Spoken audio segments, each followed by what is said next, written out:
manusia adalah sebuah sistem yang mengatur kerja organ-organ pada tubuh manusia. Sistem ini berperan sebagai pengatur setiap organ untuk dapat bekerja sama dalam mendukung fungsi tubuh agar bekerja dengan baik. Mari kita pelajari satu persatu. Yang pertama, sistem saraf manusia.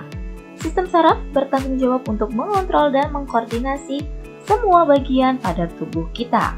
Sistem saraf berfungsi untuk menerima, mengolah, dan merespon rangsang baik dari dalam maupun luar tubuh kita. Sistem saraf tersusun atas jutaan sel saraf atau yang disebut dengan neuron. Struktur neuron tersusun atas dendrit, badan sel, akson, selubung myelin, nodus, renfir, sel sewan, dan sinapsis. Setiap struktur pada neuron memiliki fungsi yang berbeda-beda.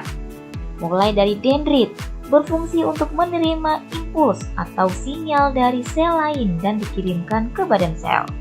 Kemudian akson, berfungsi meneruskan impuls dari badan sel ke sel lainnya. Sel sewan berfungsi membentuk selubung myelin. Sedangkan selubung myelin berfungsi untuk mempercepat jalannya impuls dan melindungi akson.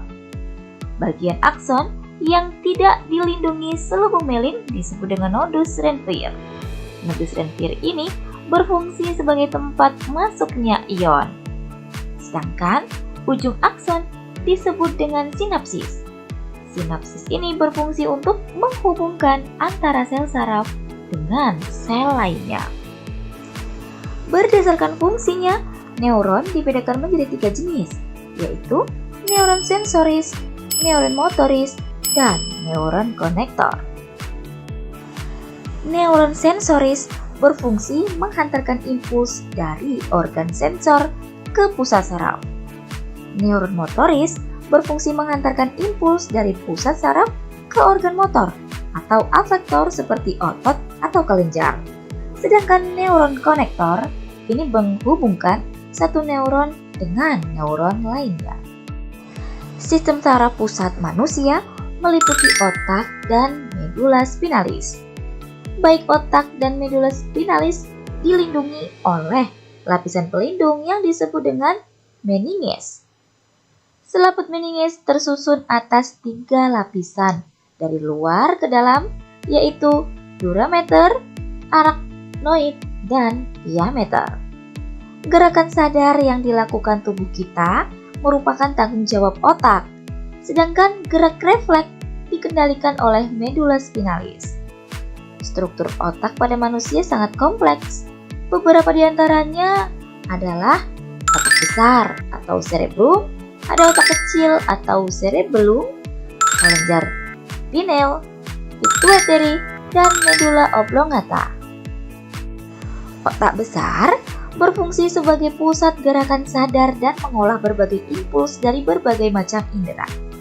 Otak kecil berfungsi sebagai pusat keseimbangan gerakan, kontrol gerakan mata, serta koordinasi gerakan sadar yang terkait keterampilan, misalnya mengetik dan memainkan piano. Kelenjar pituitary berfungsi sebagai kelenjar yang menghasilkan berbagai macam hormon. Kelenjar pineal berfungsi dalam pengaturan jam biologis, misalnya waktu bangun tidur dan kebiasaan lainnya.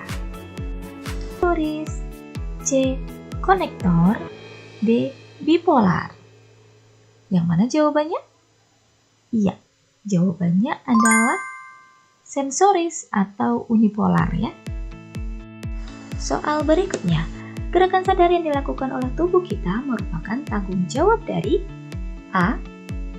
Medula spinalis, B. Sumsum tulang belakang, C. Otak, D. Saraf. Jawaban yang tepat adalah iya, yang otak ya, yang C. Oke, soal terakhir. Bagian pada otak yang berfungsi sebagai pusat gerakan sadar dan mengolah berbagai impuls dari berbagai macam indera merupakan fungsi dari A. Cerebrum atau otak besar, C.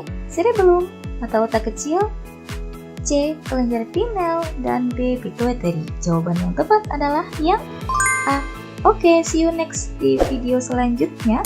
Udah akhir, wassalamualaikum warahmatullahi wabarakatuh. Tulis pertanyaan apabila ada pertanyaan di kolom komentar. Terima kasih.